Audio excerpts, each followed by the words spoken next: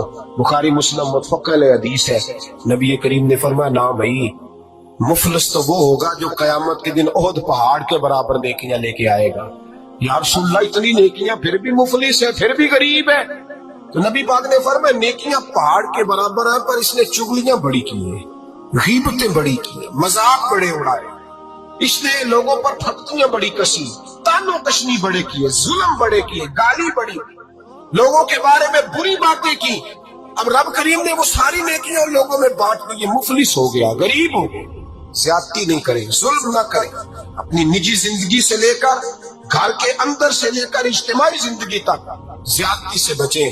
میرے نبی کریم علیہ السلام نے اپنے غلاموں کو یہ درس دیا ہے، دیکھنا کبھی زیادتی نہ ہونے پائے، دیکھنا کہیں ظلم نہ ہونے پائے، دیکھنا کسی شخص کو تمہارے قول فعل سے، تمہارے مزاج سے تکلیف نہ پہنچے۔ میرے بھائیوں، حضرت وہاب ابن منبہ علیہ رحمہ فرماتے ہیں کہ بنی اسرائیل کے اندر ایک بادشاہ محل بنانے جا رہا تھا۔ محل آج بھی جس آدمی کی سوسائٹی کے اندر 2-4 قلعے، 2-4 ایکڑ کسی غریب کے آ جائیں، وہ یا تو اسے دھمکاتا ہے یا بلیک میل کرتا ہے، کچھ نہ ہو سکے تو پھر قتل ہی کرا دیتا ہے معاذ اللہ۔ اور یہ خبریں عام ہمیں سننے، پڑھنے اور دیکھنے کو ملتی ہے۔ بادشاہ محل بنانے جا رہا تھا، ایک غریب بی بی رہتی تھی، اس کی جھونپڑی بادشاہ کے محل کے نقشے میں آتی تھی۔ بادشاہ نے کہا بی بی منہ مانگی قیمت لے لو، خالی کر دو یہ مکان۔ بزرگوں کو اپنے جھونپڑیوں سے بڑی دلچسپی ہوتی ہے، بچے سوسائٹیوں میں چلے جاتے ہیں، ابا جی کہتے ہیں مجھے گاؤں میں رہنے دیں، میرا یہی دل لگتا ہے، مجھے اس گھر سے دلچسپی ہو گئی۔ اماں کہنے لگی بادشاہ میں یہاں بیاہ کے آئی تھی، خامد انتقال کر گیا، اولاد اللہ نے دی نہیں، میں پکا ہوا پھل ہوں، گر جاؤں گی تو تیرا ہی ہے، لیکن مجھے اس آشیانے میں رہنے دے، یہ گھونسلہ میں نے تنکا تنکا کر کے بنایا ہے، مجھے رہنے دے، نہ مجھے نکال۔ کہنے لگا میرا نقشہ خراب ہوتا ہے۔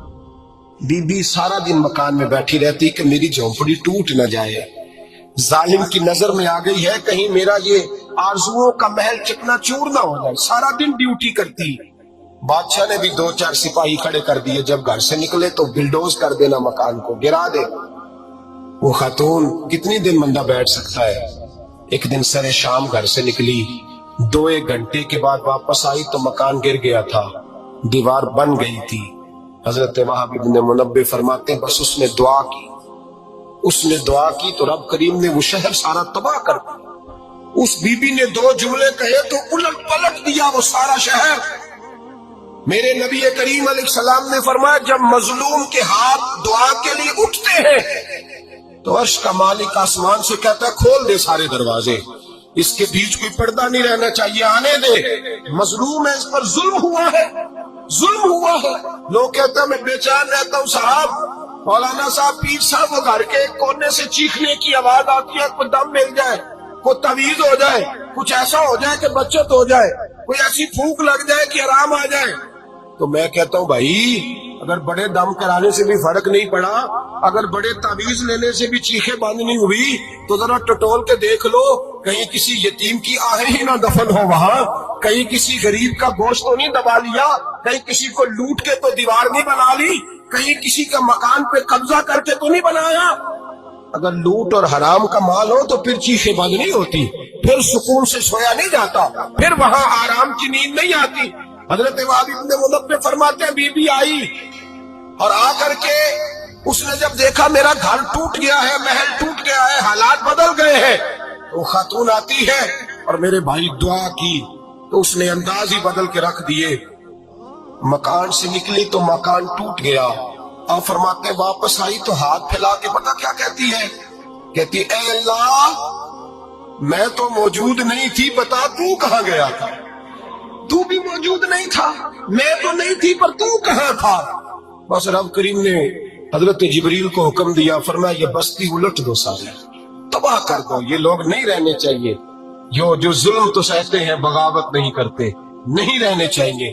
صاحب طبقات کہتے ہیں میرے مصطفیٰ کریم سید عالم صلی اللہ علیہ وسلم کے وصال ظاہری کے ایام قریب آئے تو حضور نے سرخ پٹی باندھی، تیز بخار ہے نبی کریم کو، دو صحابہ سہارا دے کے مسجد میں لائے، نبی پاک علیہ السلام کو بظاہر سہارا دے کے لایا گیا۔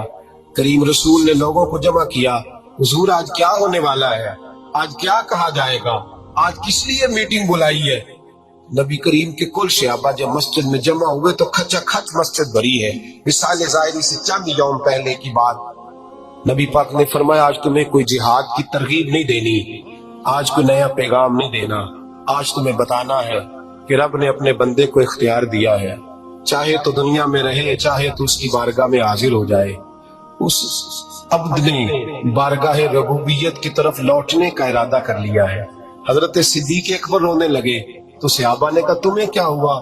کہنے لگے سمجھ نہیں رہے، کسی کی بات نہیں کر رہے، نبی پاک تو اپنی بات فرما رہے ہیں، اس نے جانے کا ارادہ کر لیا۔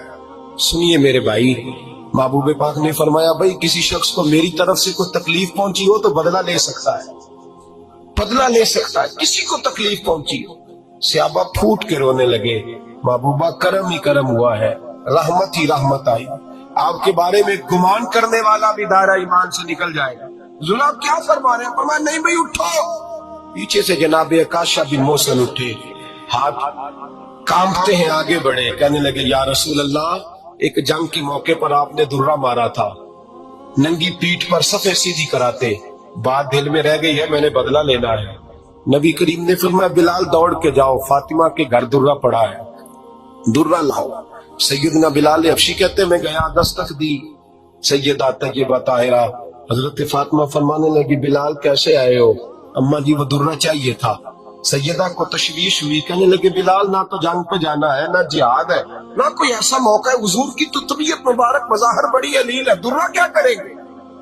حضرت بلال عرض کرنے لگے اماں جی ایک صحابی بدلہ لینے لگے ہیں، صاحب طبقات نے جملے لکھے ہیں، کہتے ہیں بی بی صاحبہ نے درہ بھی دیا اور امام حسن حسین کو بھی باہر نکالا۔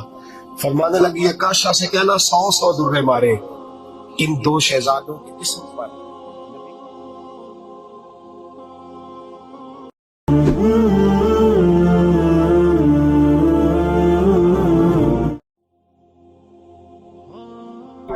حجاج بن یوسف کو پتا چلا کہ حضرت سعید بن جبیر نے میرے خلاف بات کی، بلا لیا، کہنے لگا تو نے میرے خلاف بات کیا؟ فرمانے لگے کی ہے؟ کہنے لگا تجھے پتا ہے میں قتل کر دوں گا؟ آپ فرمانے لگے نہ تو زندگی کا مالک ہے نہ موت کا مالک ہے، تو کیسے قتل کر؟ کہنے لگا تجھے پتا ہے میرا؟ فرمایا میں نے تجھے نہیں، میں نے تو کئی شداد، کئی حماد، کئی قارون، کئی فرعون، کئی نمرود دیکھے، کئیوں کی داستانیں سنی، تو کون ہے؟ تو چھوٹا سا ہے۔ ایک جملہ ہے مولا جلال الدین رومی کا، بڑے درویش تھے، ایک بات کہہ گئے، کہنے لگے نمرود جتنے پیسے نہیں، فرعون جتنی حکومت نہیں، قارون جتنی دولت نہیں، ورنہ فرمانے لگے میرے زمانے میں بھی کئی لوگوں کا خدا بننے کو دل کرتا ہے، کئی لوگوں کا دل کرتا ہے، لیکن نمرود جتنے پیسے، فرعون جتنی طاقت اور قارون جتنی دولت نہیں، ورنہ ہو سکتا ہے لوگ دعویٰ کر دیں معاذ اللہ ثم معاذ اللہ۔ یہ آج سے کئی 100 سال پہلے وہ کہہ رہے ہیں، آج تو حالات بڑے ابتر ہیں، اس کی نسبت خطرناک۔ فرمانے لگے حضرت سعید بن جبیر تو زندگی موت کا مالک نہیں، کہنے لگا پکڑو، قتل کرو اسے، لے جاؤ۔ جب پکڑ کر کھینچ کر لے جا رہے تھے نا تو حضرت سعید بن جبیر مسکرانے لگے، اب ظالم کے سامنے مسکرائے تو اس کو بڑا غصہ آیا، یہ میرا مذاق اڑاتا ہے؟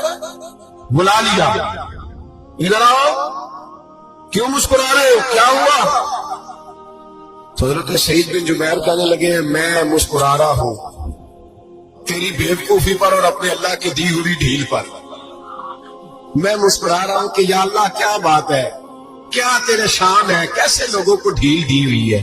میں مسکرا رہا ہوں تیری بیوقوفی پر کہ تو سمجھتا ہے شاید مجھے پوچھنے والا کوئی نہیں. کہنے لگا اس کو باہر نہ لے جاؤ، میرے سامنے قتل کرو.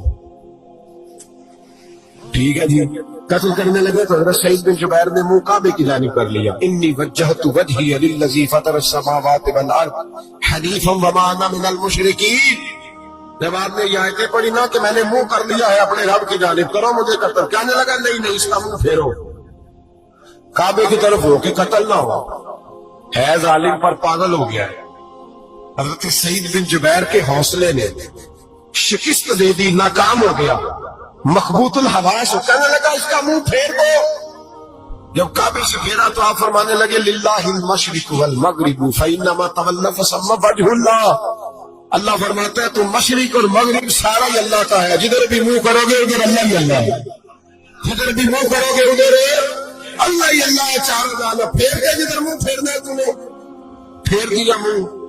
حضرت سعید بن جبیر کے گلے پہ خنجر رکھا تو آپ نے ہاتھ اٹھائے، کہنے لگے اے اللہ میرے بعد اسے کسی اور پر مسلط نہ کرنا، میرے بعد کسی اور پر مسلط نہ، بس میں آخری ہوں. جب آپ ذبح ہوئے تو اتنا خون نکلا کہ لوگ کہتے ہیں جتنا اونٹ کے وجود سے نکلتا ہے. تر ہو گیا سارا اس کا دربار. ایک سمجھدار آدمی کو بلا کے کہنے لگا اتنا خون میں نے بڑے بندے قتل کرائے ہیں پر اتنا خون نہیں نکلا. تو وہ کہنے لگے لوگ مر جاتے، مرتے وقت ڈر جاتے ہیں، سہم جاتے ہیں، خون سکڑ جاتا ہے. لگتا ہے یہ شخص جب دنیا سے گیا ہے تو ڈٹ کے گیا ہے، یہ ڈٹ کے گیا ہے دنیا سے. حجاج بن یوسف رات کو سویا تو تڑپ کے اٹھا، کیا ہوا؟ گھر والے کہنے لگے کیا ہوا؟ کہنے لگے سعید بن جبیر خواب میں آیا اور کہتے ہیں اٹھ مجھے بتا تو نے مجھے کیوں قتل کیا، بتا کیوں مارا. اگلی رات پھر سویا تو وہی خواب، پھر سویا تو وہی خواب. گناہ نفسیاتی مریض بنا دیتا، ظلم تجھے مخبوط الحواس کر دیتا. جب تو زیادتی کرتا ہے تو اللہ فرماتے ہیں کہ تو اللہ کو بھولتا ہے، اللہ تجھے اپنا بھلا دیتا. پھر تو بھول جاتا ہے، پھر تو سیدھے رستے پہ چلتا ہے پر بھٹک جاتا ہے، پھر تو صحیح رستوں کا تعین کر کے بھی گمراہ ہوتا ہے. پھر تو روز وہی گاڑی چلاتا ہے پر اب جب تو بریک لگاتا ہے تو نہیں لگتی. جب گناہوں کے ساتھ تو مخبوط الحواس ہوتا ہے تو روز وہ کاروبار کرتا ہے، لیکن جب تیرے گناہ تجھے گھیر لیتے ہیں پھر اسی کاروبار میں تو نقصان اٹھاتا ہے. حجاج بن یوسف تڑپتا ہے، روتا ہے، یہاں تک کہ بیمار ہو گیا. پیٹ میں درد ہوتی ہے، پتہ نہیں کیا ہوا، تکلیف ہوتی ہے، پتہ نہیں. سارے حکیم، طبیب، ڈاکٹر کوئی نہ سمجھ سکا کہ بیماری کیا ہے. جو بیماریاں خدائی ہوتی ہیں ان کا لوگوں کو پتا، جو آزمائشیں رب کی جانب سے ہوتی ہیں وہ ڈاکٹروں کے ہتھے نہیں چڑھتی. جو تکلیفیں اللہ دیتا ہے ان کا حکیم طبیب علاج نہیں کر پاتا، مشکل. اور شفا اسی وقت ہوتی ہے جب اللہ دینا چاہے، اور جب رب بھی دینا نہ چاہے تو بڑے بڑے ڈاکٹر کہتے ہیں کہ ہمارے بس کی بات نہیں رہی. بغداد سے حکیم آئے، پیٹ دیکھا، کہنے لگے نہ تیرے معدے میں کوئی دقت ہے، نہ تیرے جگر میں، نہ کسی اور جگہ. ماجرا کیا ہے؟ ایک آخری علاج ہے، آخری. وہ کیا؟ گوشت کا چھوٹا سا ٹکڑا دھاگے کے ساتھ باندھ کے منہ میں ڈالا اور پھر ایک باریک سا تنکا لے کے اس کو اندر ڈالنے لگے گلے میں. وہ گوشت کا ٹکڑا جب حلق کے اندر اتر گیا اس حکیم نے واپس کھینچا تو کیسے ایسی بدبو آئی جیسی کبھی سوگی نہ تھی. جانور کیڑے مکوڑے لگے ہوئے باہر نکلے اور جب دیکھا تو جتنے محل میں لوگ بیٹھے تھے چلاتے ہوئے نکل گئے کہ یہ کیا مصیبتیں ہیں. حکیم بھی اٹھ کے دوڑنے لگا. کہا تجھے کیا ہوا؟ کہنے لگے حجاج تیری بیماری زمینی نہیں، تیری مصیبت زمینی نہیں. کہا میری مرض تک تم کیوں نہیں پہنچ پا رہے؟ تو کہنے لگے لگتا ہے تو بد دعا کا مریض ہے، لگتا ہے تو ظلم کا مریض ہے، تو جبر کا مریض ہے. تڑپتا رہا، سسکتا رہا. ایک وقت وہ بھی آیا کہ گھر والوں نے کمرے میں بند کر کے تالا لگا دیا، دیوار سے ٹکرے مارتا. او بھائی جو گناہوں کے بیمار ہوتے ہیں انہیں شفا نہیں ہوتی، جو ظلم جبر بربریت کے بیمار ہوتے ہیں انہیں سکون قلبی میسر نہیں آتا۔ دوائیاں ان بیماریوں کی بنی ہوئی ہیں جو بیماریاں زمینی ہیں، جو بیماریاں خوراک کی بد پرہیزی سے ہوتی ہیں، جو گناہوں کی بد پرہیزی سے ہوتی ہیں، ان کی بیماریاں، ان کی شفا توبہ ہے، ان کی شفا رجوع اللہ ہے، ان کی توبہ اللہ سے معافی مانگنے سے شفا ہوتی ہے۔ حجاج جب مرنے لگا تو بلایا، یہ رنگ بھی ذرا ملاحظہ کیجیے گا، دو چار قریبیوں کو بلایا، پتا ہوتا ہے نا اپنے کرتوتوں کا آدمی کو، پتا سارا ہے سردار مقیتی ہے، جب پتا ہوتا ہے سارا، بلا کے کہنے لگا جب میں مر جاؤں تو مجھے رات کو دفن کرنا ہو۔ کیوں بھائی عورت ہے؟ کہنے لگا نہیں رات کو دفنانا ہو۔ ٹھیک ہے رات کو دفنا دیں گے۔ پھر کہنے لگا جب صبح ہو جائے تو صبح ہونے سے پہلے پہلے میری قبر زمین کے برابر کر دینا، نشان مٹا دینا۔ کا وجہ تو کلمہ پڑھتا ہے، حضور کا حکم ہے کہ قبر کم از کم ایک بالش ایک گیٹ اونچی ہونی چاہیے زمین سے کم از کم، تو تیری قبر مٹا دے۔ وجہ پتا ہوتا ہے اپنے ظلموں کا۔ کہنے لگا مجھے پتا ہے لوگ میرے مرنے کے بعد میری قبر بھی نہیں چھوڑیں گے، دنیا میں تو میرے جبر کی وجہ سے کوئی آ نہ سکا، لیکن میری قبر بھی لوگ جنازوں میں باتیں شروع کر دیتے ہیں۔ جنازوں میں نے ایسی بھی داستانیں سنی ہے کہ کوئی مرا تو لوگ جوتوں کا ہار قبر پہ ڈالا ہے۔ نہیں بھائی تو جب زندہ تھا تو تیرے جبر ظلم کی وجہ سے نہیں کو بول سکا۔ ایک تو ہے قیامت میں حساب ہوگا، یہاں دنیا میں حساب ہونے لگتا ہے۔ اتنی لمبی زبانیں لوگوں کی لٹک کر مرتے وقت باہر نکل آتی ہے۔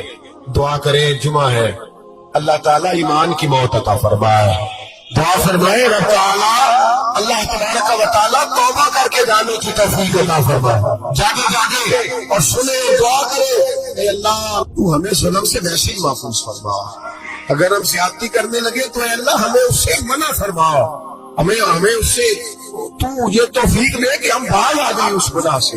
میرے بھائی ایک تو دنیا میں سزا ہے، پھر قیامت کی سزا ہے، اور وہ زیادہ سخت ہے، وہ زیادہ سخت ہے۔ ہم لوگوں نے نا ہیلے بہانے بڑے بنائے ہوئے ہیں۔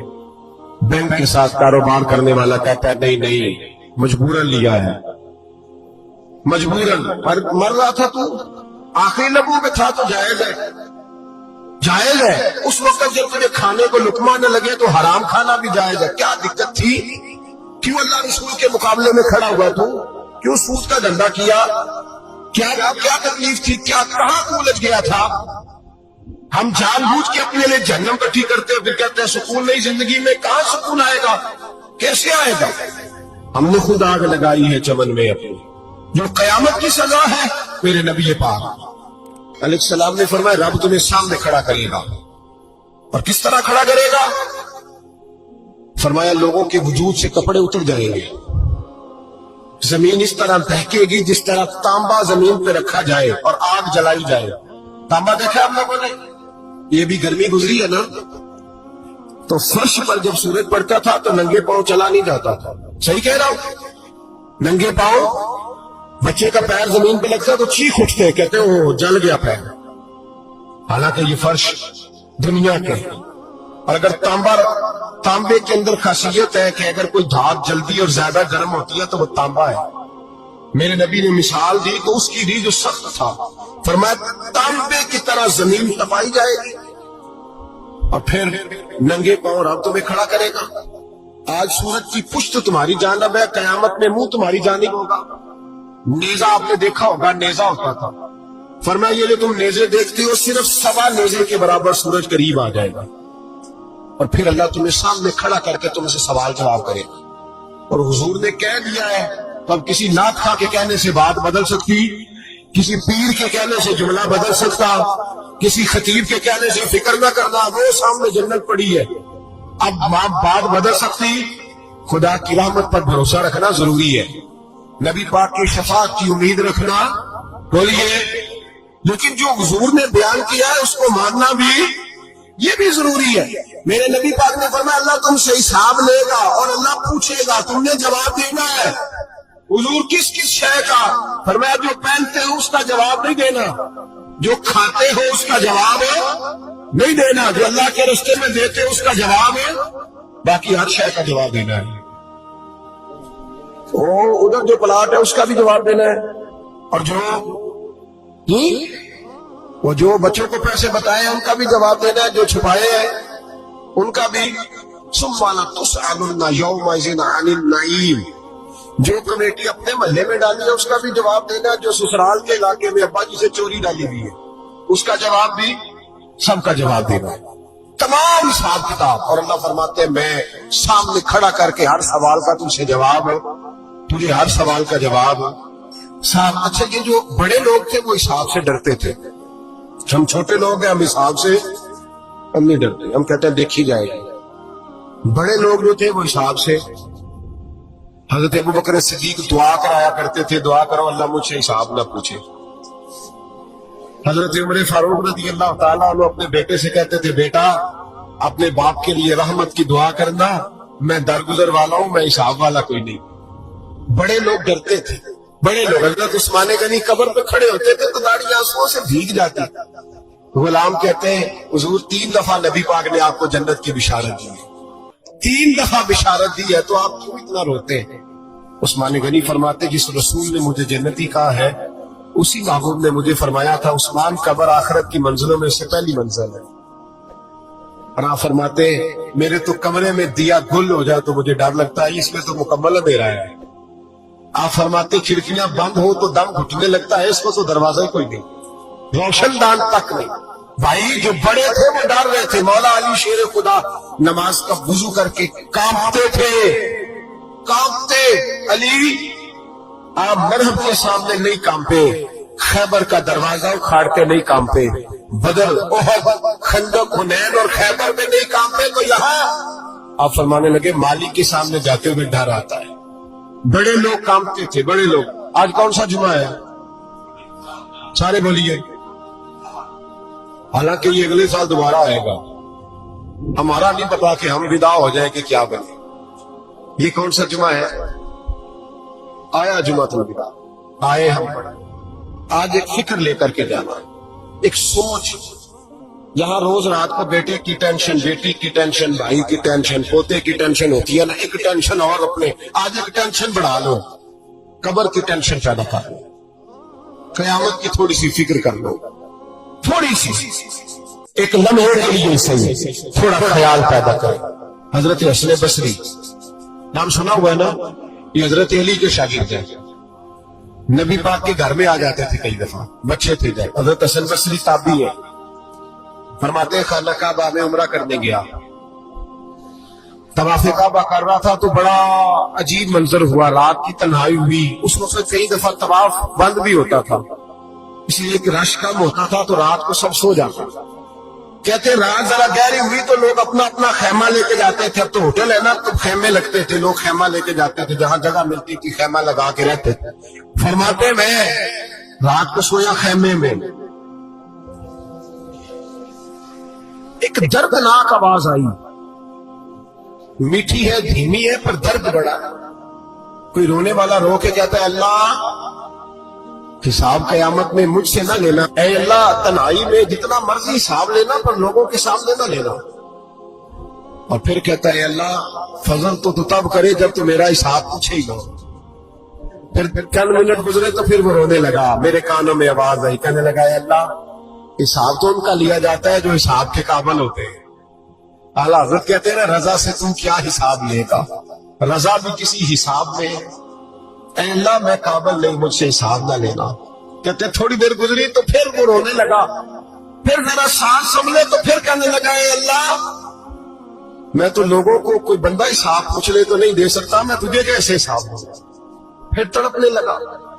کہتے تھوڑی دیر گزری تو پھر ایک لفظ انہوں نے کہے رونے والے نے, کہنے لگے اللہ دیکھ تیرے محبوب کا فرمان ہے جو معافی مانگے تو اس سے معاف کر دیا کرتا ہے.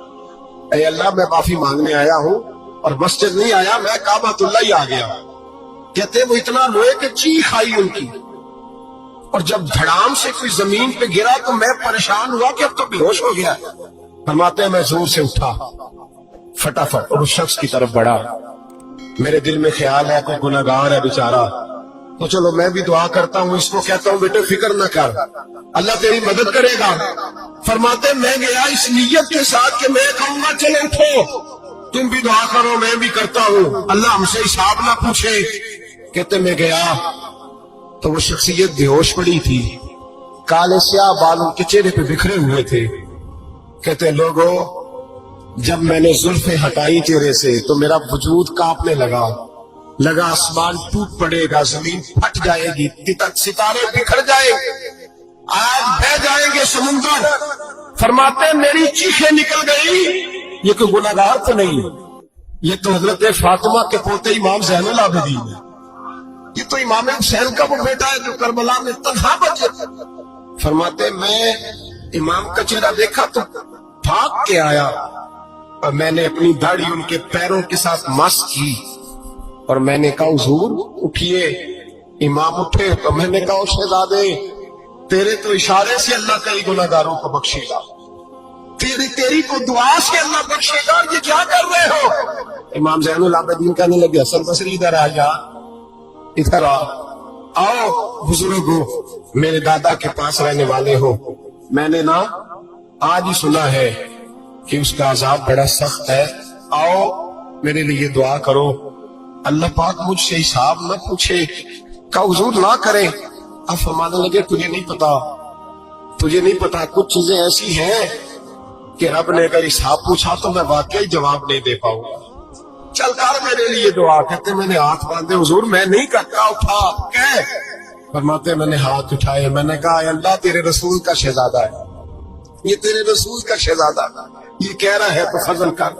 جب تک نظریں ناپاک ہوتی ہیں ارادوں میں دراڑیں ہوتی ہیں, جب نظریں ناپاک ہوتی ہیں پھر عقیدے متزلزل ہوتے ہیں, جب نظریں ناپاک ہوتی ہیں پھر انسان کوئی بھی مہم سر نہیں کر سکتا, اور جب نظر پاک ہوتی ہے. حضرت عبداللہ بن حذافہ جہاد کر رہے تھے, روم کے عیسائیوں نے گرفتار کر لیا, 1000 آدمی نے مل کے پکڑا, گرفتار نہیں ہوتے تھے صحابی, 1000 آدمی نے گھیرا ڈالا, گرفتار کر کے لے گئے. اور جب بادشاہ کے سامنے گئے تو وزیر کہنے لگا بادشاہ بندہ بڑے کام کا ہے, اگر ہمارے قابو آ گیا تو فائدہ دے گا. صحابی ہیں حضرت عبداللہ بن حذافہ, حضرت فاروق اعظم کا زمانہ ہے, اگر قابو آ گیا تو فائدہ دے گا. بادشاہ کہنے لگا کیوں, کیا خوبی ہے؟ کہنے لگے ہم 1000 آدمی تھے, یہ اکیلا قابو نہیں آ رہا, 1000 آدمی تھے, اگر ہماری فوج میں شامل ہو گیا تو بہت بڑا جرنیل ملے گا. بادشاہ کہنے لگا کوئی مسئلہ نہیں, 2-3 چیزیں ہوتی ہیں بندے کو خریدنے کے لیے, خرید لیتے. بادشاہ کہنے لگا عبداللہ جتنی دولت تجھے چاہیے میں تجھے دے دیتا ہوں, میرے لشکر میں آ جا, معاذ اللہ اسلام چھوڑ دے. حضرت عبداللہ بن حذافہ کیا فرماتے ہیں بڑا تو بیوقوف ہے, میں نے دولت کمانی ہوتی تو مدینے میں بیٹھ کے تجارت کرتا, میں دولت کمانے نہیں نکلا, میں تو رسول اللہ کی رضا کمانے کے لیے نکلا ہوا. دولت کمانی ہوتی تو کسی مارکیٹ میں ہوتا, میدان میں آنا تو شہادت ہے مطلوب مقصود مومن, نہ مال غنیمت نہ کشور کشائی, یہ دولت تو لونڈی ہے رسول اللہ کے دروازے کی, یہ تو پیچھے پیچھے پھرتی ہے نبی پاک کے غلاموں. یہ کمانی ہوتی تو میں کسی مارکیٹ میں ہوتا, میدان میں تھوڑا ہوتا. عبداللہ بن حذافہ سے دوسری چال چلی, کہنے لگے میاں عہدہ جو تجھے چاہیے, میں بادشاہ ہوں, میرے نیچے جو عہدہ تو کہے گا وہ تجھے مل جائے گا. حضرت عبداللہ بن حذافہ کہنے لگے شاید تجھے پتہ نہیں میری تعریف کیا ہے, شاید تو جانتا نہیں میری تعریف کیا ہے. کہا صاحب کی کیا تعریف ہے؟ کہنے لگے میں رسول اللہ کا صحابی ہوں, اور کائنات میں سب سے بڑا عہدہ مصطفیٰ کے صحابی ہونے کا عہدہ ہے. صحابہ وہ صحابہ تھے جن کی ہر صبح عید ہوتی تھی, خدا کا قرب حاصل تھا, نبی کی دید ہوتی تھی. فرمایا میں نے حضور کے جلوے دیکھے ہوئے ہیں, مجھے عہدے کی ضرورت ہی نہیں, اور میں نے عہدہ لینا ہوتا تو میں سیاست کرتا, میں تو شہادت لینے نکلا ہوں میدان میں, عہدے کا میں نے کیا کرنا ہے. اب بادشاہ کہنے لگا اسے قتل کر دو. وزیر کہنے لگا نہیں, ایک بات اور ہے, مجھے ایک چال اور چلنے دو. کہا وہ کیا؟ کہنے لگے میری بیٹی بڑی خوبصورت ہے, مجھے موقع دو اپنی بیٹی کو سجا بنا کے, وہ جوان جس کی جوانی اتنی بڑی ہے کہ 1000 آدمی مقابلے میں کھڑا نہیں ہوتا, اس جوان کے کمرے میں رات کی تنہائی میں بنا سوار کے بی بی کو بھیجا. وہ بی بی کہتی ہے میں ساری رات بن سور کے اس صحابی کے کمرے میں بیٹھی رہی, لیکن یہ کیا شخص تھا, ساری رات ہی مصلے پہ بیٹھا رہا, ساری رات ہی. کچھ دیر تھک جاتا تو یہ کریم رسول پہ درود پڑھنا شروع کر دیتا, بی بی کہتی ہے سحری ہو گئی تو میں نے چھو کے دیکھا کہ انسان ہے کہ جن ہے، یہ بندہ ہے کہ فرشتہ ہے، چھو کے دیکھا، کہنے لگے پیچھے ہٹ جا۔ میں نے کہا میں نے تو سنا تھا تو 1000 کے مقابلے میں ہے اور تو اتنا بے حس ہے کہ بنی صبری دلہن بیٹھی ہے، تو نے نظر نہیں کی؟ عبداللہ بن حذافہ، بی بی کہتی ہے نظر پھر نہیں اٹھائی، نظر پھر جھکی ہوئی ہے۔ کہنے لگے بی بی میں مجبور ہوں، اب میرے اوپر کوئی حسن نہیں چلتا، میں نے جلوائے بددہا کا دیدار کیا ہوا ہے، اب میری نگاہوں میں جچتا نہیں کوئی، اس لیے کہ جیسے میرے سرکار ہے ایسا نہیں کوئی۔ کبھی بھی اب نہیں کسی کا میرے اوپر جادو چلتا۔ میں نے مصطفیٰ کو اور کہا ذرا پیچھے ہٹ کے بیٹھ، مجھے میرے رسول نے غیر محرم سے بچنے کا حکم دیا ہے، ذرا پیچھے ہٹ کے بیٹھ۔ سحری کا وقت تھا، وہ بی بی کہتی ہے اس نوجوان کے جملے میرا سینہ چیر گئے، کلیجہ پھٹ گیا، چیخ نکلی، میں کفر کے عالم میں روئی۔ میں نے کہا مجھے بتا تو صحیح، آخر یہ جذبہ کہاں سے ملتا ہے؟ آخر یہ روشنی تو میں نے دیکھی نہیں، کہاں سے آتی ہے؟ ایک میرا باپ ہے جو بنا سور کے مجھے تیرے کمرے میں چھوڑ گیا، بتلا یہ کہاں سے کیف آتے ہیں؟ عبداللہ بن حذافہ کہنے لگے اگر کیف لینا ہے تو تو بھی میرے مصطفیٰ کا کلمہ پڑھ جا، آجا دروازے رسول پہ جھک جا، مل جائے گا۔ سویرے دروازے پہ باپ آیا بیٹی سے رزلٹ لینے، دروازہ کھولا تو بیٹی نقاب پہنے باہر آئی۔ باپ کہنے لگا کیا بلا؟ کہنے لگی پیچھے ہٹ جا، تو غیر محرم ہے، کافر ہے، میں مسلمان ہوں۔ اس نے کہا کیا ہوا؟ کہنے لگی تیرے جیسے کو باپ کہوں، تیرے جیسے کو جو مجھے استعمال کر رہا تھا، میں تجھے باپ نہیں مانتی، میں اب رسول والی ہو گئی ہوں، میں حضرت فاطمہ کی کنیزہ ہو گئی ہوں، میں اب نبی کریم کی خادمہ ہوں، خبردار میرے قریب نہ آنا۔ یہ داؤ بھی ناکام ہوا۔ اب حضرت عبداللہ بن حذافہ کے سامنے موت کھڑی کی، ایک کڑا میں تیل گرم کیا، کہنے لگے تجھے اس میں جلایا جائے گا۔ حضرت عبداللہ بن حذافہ رضی اللہ تعالیٰ عنہ جب جلنے کے قریب ہوئے تو رونے لگے۔ روم کا بادشاہ کہنے لگا شاید ڈر گیا ہے، کہنے لگے اب سمجھ آئی ہے، اب تجھے پتا چلا ہے، چلا جا۔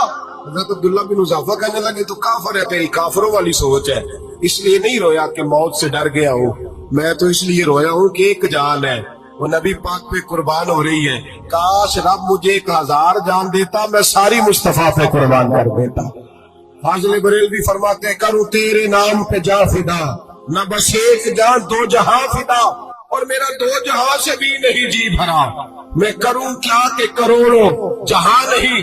میاں صاحب فرماتے ہیں وہ کچا رنگ للاری والا جیڑا چڑھدا لیندا رہندا، اے عشق تیرے دا رنگ محمد چڑھ جائے پھر نہیں لینا، عشق تیرے دا رنگ محمد چڑھ جائے پھر اے نہیں لینا۔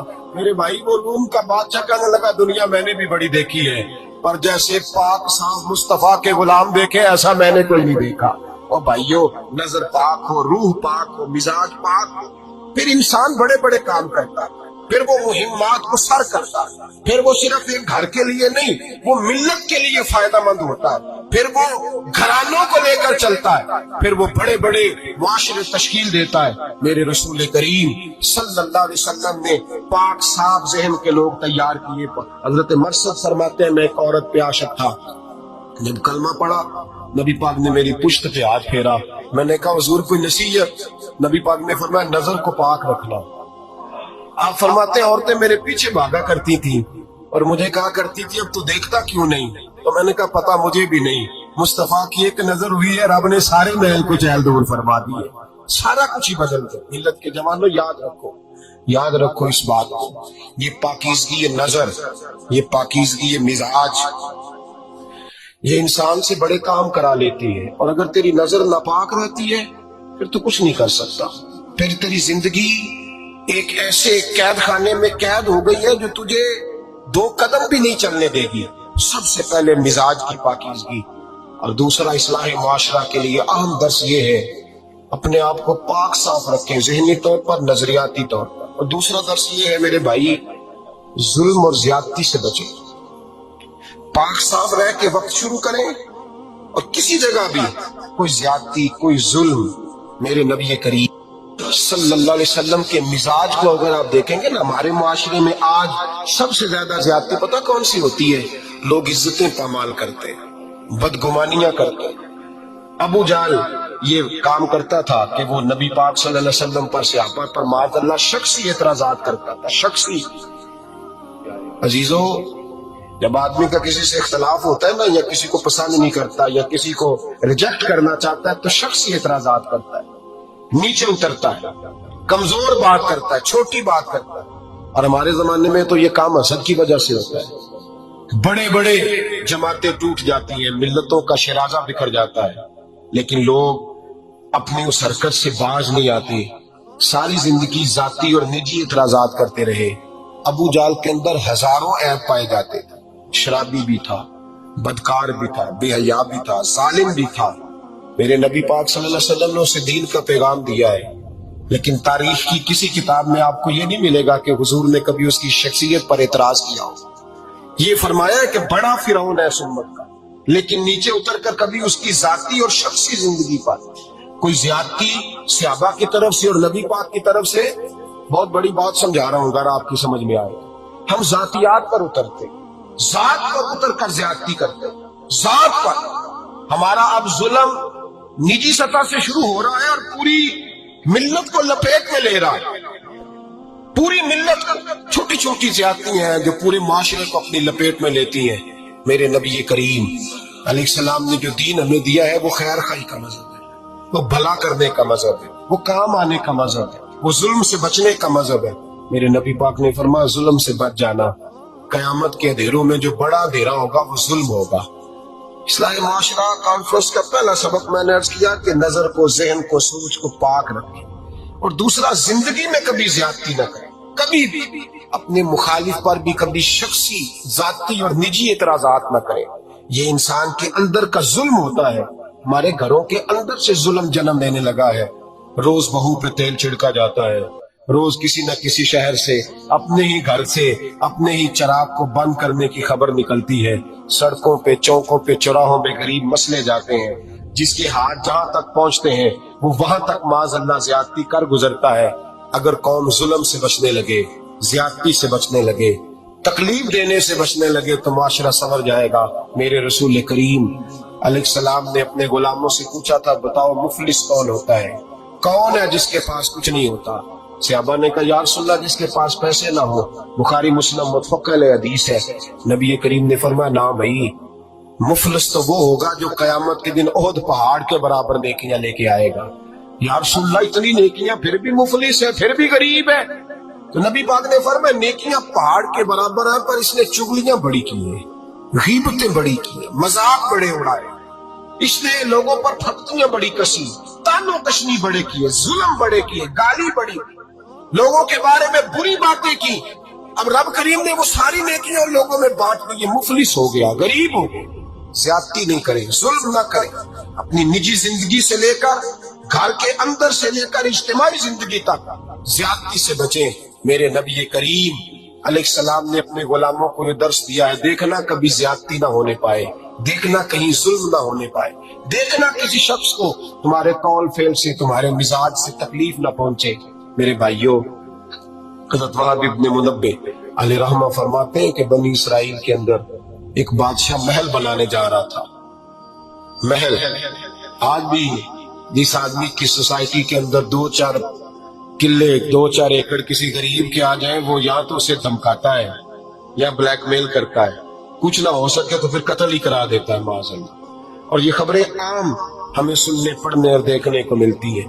بادشاہ محل بنانے جا رہا تھا، ایک غریب بی بی رہتی تھی، اس کی جھونپڑی بادشاہ کے محل کے نقشے میں آتی تھی۔ بادشاہ نے کہا بی بی منہ مانگی قیمت لے لو، خالی کر دو یہ مکان۔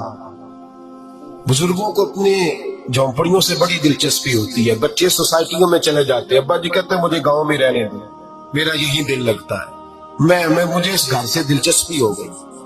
اماں کہنے لگی بادشاہ میں یہاں بیاہ کے آئی تھی، خاوند انتقال کر گیا، اولاد اللہ نے دی نہیں، میں پکا ہوا پھل ہوں، گر جاؤں گی تو تیرا ہی ہے، لیکن مجھے اس آشیانے میں رہنے دے، یہ گھونسلہ میں نے تنکا تنکا کر کے بنایا ہے، مجھے رہنے دے، نہ مجھے نکال۔ کہنے لگا میرا نقشہ خراب ہوتا ہے۔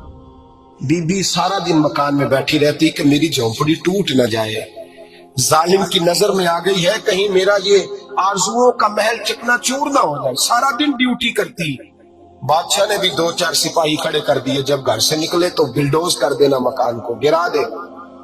وہ خاتون کتنی دن بندہ بیٹھ سکتا ہے؟ ایک دن سر شام گھر سے نکلی، 2-1 گھنٹے کے بعد واپس آئی تو مکان گر گیا تھا، دیوار بن گئی تھی۔ حضرت وہاب ابن منبہ فرماتے ہیں بس اس نے دعا کی تو رب کریم نے وہ شہر سارا تباہ کر دیا۔ اس بی بی نے 2 جملے کہے تو الٹ پلٹ دیا وہ سارا شہر۔ میرے نبی کریم علیہ السلام نے فرمایا جب مظلوم کے ہاتھ دعا کے لیے اٹھتے ہیں تو عرش کا مالک آسمان سے کہتا ہے کھول دے سارے دروازے، اس کے بیچ کوئی پردہ نہیں رہنا چاہیے، آنے دے، مظلوم ہے، اس پر ظلم ہوا ہے۔ لوگ کہتے ہیں میں بے چین رہتا ہوں صاحب، مولانا صاحب، پیر صاحب، وہ گھر کے کونے سے چیخنے کی آواز آتی ہے، کوئی دم مل جائے، کوئی تعویذ ہو جائے، کچھ ایسا ہو جائے کہ بچت ہو جائے، کوئی ایسی پھونک لگ جائے کہ آرام آ جائے۔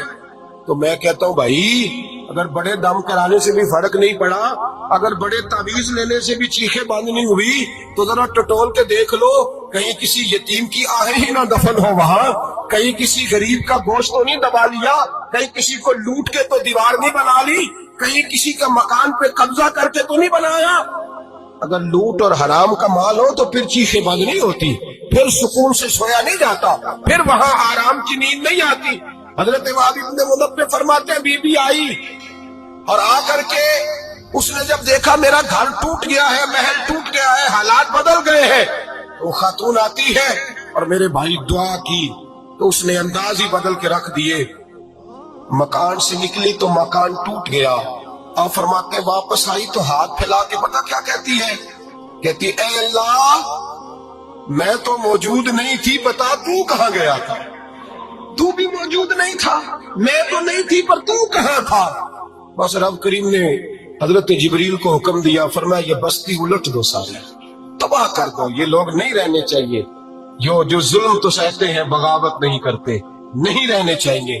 صاحب طبقات کہتے ہیں میرے مصطفیٰ کریم سید عالم صلی اللہ علیہ وسلم کے وصال ظاہری کے ایام قریب آئے تو حضور نے سرخ پٹی باندھی، تیز بخار ہے نبی کریم کو، 2 صحابہ سہارا دے کے مسجد میں لائے، نبی پاک علیہ السلام کو بظاہر سہارا دے کے لایا گیا۔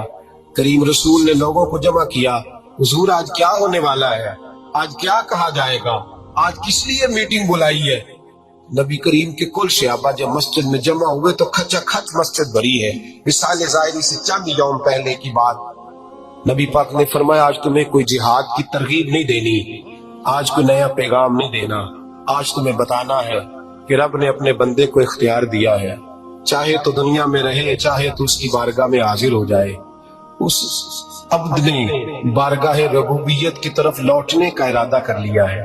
حضرت صدیق اکبر رونے لگے تو صحابہ نے کہا تمہیں کیا ہوا؟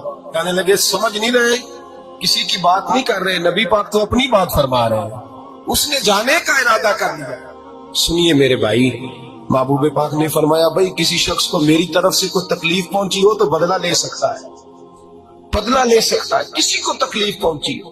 صحابہ پھوٹ کے رونے لگے، محبوبہ کرم ہی کرم ہوا ہے، رحمت ہی رحمت آئی، آپ کے بارے میں گمان کرنے والا بھی دائرہ ایمان سے نکل جائے گا۔ حضور آپ کیا فرما رہے ہیں؟ فرمایا نہیں بھائی اٹھو۔ پیچھے سے جناب عکاشہ بن محصن اٹھے، ہاتھ کانپتے ہیں، آگے بڑھے، کہنے لگے یا رسول اللہ ایک جنگ کے موقع پر آپ نے درہ مارا تھا، ننگی پیٹھ پر صفیں سیدھی کراتے، بات دل میں رہ گئی ہے، میں نے بدلہ لینا ہے۔ نبی کریم نے فرمایا بلال دوڑ کے جاؤ، فاطمہ کے گھر درہ پڑا ہے، درہ لاؤ۔ سیدنا بلال حبشی کہتے میں گیا، دستک دی سیدہ طیبہ طاہرہ، حضرت فاطمہ فرمانے لگی بلال کیسے آئے ہو؟ اماں جی وہ درہ چاہیے تھا۔ سیدہ کو تشویش ہوئی، کہنے لگے بلال نہ تو جنگ پہ جانا ہے، نہ جہاد ہے، نہ کوئی ایسا موقع ہے، حضور کی تو طبیعت مبارک بظاہر بڑی علیل ہے، درہ کیا کریں گے؟ حضرت بلال عرض کرنے لگے اماں جی ایک صحابی بدلہ لینے لگے ہیں، صاحب طبقات نے جملے لکھے ہیں، کہتے ہیں بی بی صاحبہ نے درہ بھی دیا اور امام حسن حسین کو بھی باہر نکالا۔ فرمانے لگی عکاشہ سے کہنا 100 درے مارے ان 2 شہزادوں کی قسم پر۔